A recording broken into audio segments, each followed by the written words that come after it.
Hi, good morning friends, good afternoon and good evening. मैं विशाल गोयल जे tax की तरफ से आज आपसे एक अमेंडमेंट की बात करना चाहता हूँ। अमेंडमेंट इनकम टैक्स एक्ट में आई रूल 6G में, जो कि ऑडिट का रूल है। उस अमेंडमेंट से पहले जरा उसके बैकग्राउंड को समझते हैं, वो अमेंडमेंट क्यों लाई गई, जरा ध्यान से सुनिएगा।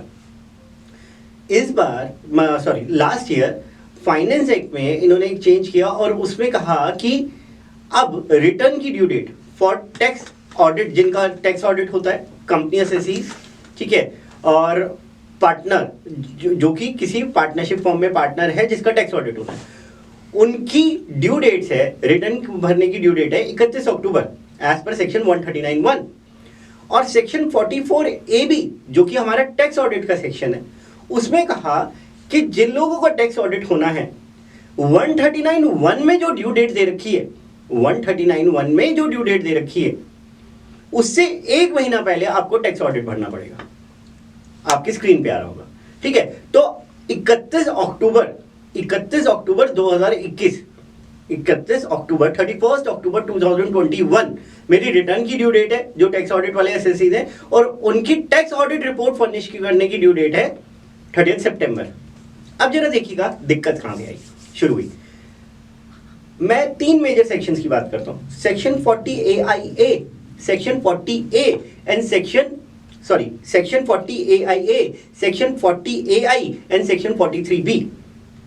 सेक्शन 40AI कहता है कि अगर आपने किसी रेजिडेंट एसएससी को पेमेंट की जिसके ऊपर टीडीएस कटना था, आपने टीडीएस नहीं काटा या काट के रिटर्न फाइलिंग की ड्यू डेट तक सबमिट नहीं कराया, रिटर्न फाइलिंग की ड्यू डेट तक डिपॉजिट नहीं कराया, तो आपका वो खर्चा 30% डिसअलाउ हो जाएगा। पहला प्रोविजन। दूसरा, सेक्शन 40AI क्या कहता है, अगर आपने नॉन रेजिडेंट को पेमेंट की है और उसके ऊपर टीडीएस कटना था, आपने टीडीएस नहीं काटा या काट के डिपॉजिट नहीं कराया, तो वो खर्चा आपका 100% डिसअलाउड हो जाएगा। थर्ड प्रोविजन, सेक्शन 43B कहता है कि ये 7 खर्चे आपके जिस प्रीवियस ईयर से रिलेट करते हैं, उसी प्रीवियस ईयर की रिटर्न की ड्यू डेट तक अगर आपने पे कर दिए तो आपको वो खर्चे उसी साल में अलाउड हो जाएंगे, उसी प्रीवियस ईयर में अलाउड हो जाएंगे। अदरवाइज जब आप पे करेंगे जब अलाउड होंगे। अब जरा ध्यान से सुनिएगा, जब आपका टैक्स ऑडिट हो रहा था और चार्टर्ड अकाउंटेंट आपकी टैक्स ऑडिट रिपोर्ट बना रहा था, उस टाइम पर आपने कुछ खर्चे पे नहीं किए 43B वाले, तो उसने वो वाले खर्चे डिसअलाउ कर दिए उस टाइम पे। 43B बनाते वो टैक्स ऑडिट रिपोर्ट भरते हुए 43B के डिसअलाउंसेस दिखा दिए। आपने कुछ खर्चों पे टीडीएस काटना था, टीडीएस नहीं काटा या काट के जमा नहीं कराया रिटर्न की ड्यू डेट तक, तो उसने 30% वो डिसअलाउ कर दिया। अब उसने डिसअलाउ कर दिया और टैक्स ऑडिट रिपोर्ट उसके हिसाब से बना दी, और मे भी tax audit reports tax audit report submit करनी है 30 सितंबर तक। अब टैक्स ऑडिट रिपोर्ट सबमिट हो गई, लेकिन उसके बाद आपकी रिटर्न फर्निश होने में 1 महीने का टाइम है, 1 महीने का टाइम है। अब 1 महीने के दौरान आपने वो 7 खर्चे 43B वाले जो भी थे वो आपने पे कर दिए। आपने टीडीएस पे करना था, वो टीडीएस डिपॉजिट कर दिया, तो अब वो खर्चा भी आपका 30% डिसअलाउ नहीं होना चाहिए। और वो जो 7 खर्चे टैक्स ऑडिट रिपोर्ट में डिसअलाउ कर रखे हैं, मेंशन कर रखे हैं कि डिसअलाउ होने चाहिए, अब वो भी डिसअलाउ नहीं होने चाहिए। तो जब आपकी रिटर्न फाइल होने का टाइम आएगा तो वो सारे खर्चे अलाउड हो जाएंगे। तो अब इस वजह से, अब जरा ध्यान से सुनिएगा, अमेंडमेंट पे आते हैं।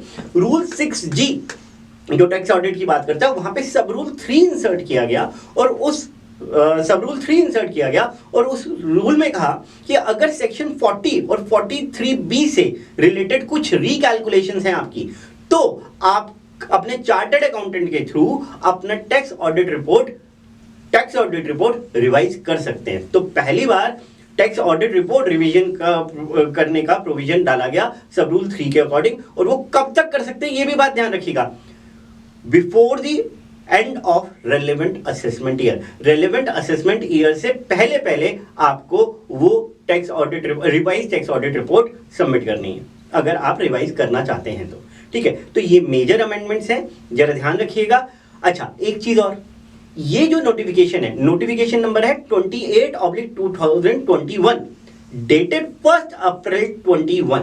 अब जरा बात ध्यान से समझिएगा, ये 1 अप्रैल को नोटिफिकेशन आई, 31 मार्च या उससे पहले नहीं आई। अगर 31 मार्च या उससे पहले आ जाती तो प्रीवियस ईयर 1920 और 21 के लिए 1920 असेसमेंट ईयर 2021 के लिए भी एप्लीकेबल हो जाती और आपका बेनिफिट मिल जाता। लेकिन अब उनका क्या होगा, क्योंकि उस केस में भी क्या हुआ था, 15 जनवरी को टैक्स ऑडिट रिपोर्ट फर्निश हुई थी और 15 फरवरी को इनकम टैक्स रिटर्न सबमिट हुई थी, उसमें भी 1 महीने का गैप था। तो वहां पे अगर कुछ ऐसे केसेस होंगे तो डिपार्टमेंट इजीली मना कर देगा, उन्हें डिसअलाउ कर देगा, आपका केस लगाएगा और उसके बाद आपको ये रीसबमिशन डालनी पड़ेगी। लेकिन अब आगे वाले सालों के लिए, मतलब प्रीवियस ईयर 2021 असेसमेंट ईयर 21-22 से ये प्रॉब्लम नहीं आएगी। जो 1 महीने के दौरान आपने 40 AIA 40 AI या 43B से रिलेटेड पेमेंट्स की हैं, वो आपको अलाउ हो जाए, वो आपको रिवाइज करने का मौका दिया जा रहा है टैक्स ऑडिट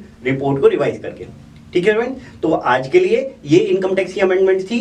अब हम लोगों की लेटेस्ट अमेंडमेंट्स अपडेट्स के लिए आप हमारे चैनल को सब्सक्राइब कीजिए, बेल आइकन जरूर दबाइएगा जिससे कि आपको रेगुलर अपडेट्स आते रहे। आप हमको इंस्टाग्राम फेसबुक पे भी फॉलो कर सकते हैं और हमारी जेजे टैक्स ऐप आपको प्ले स्टोर पे अवेलेबल है, वो डाउनलोड कीजिए। आप वहां पे free queries related to income tax, related to accounting, related to GST, free queries आप वहां पे पूछ सकते हैं एनी टाइम।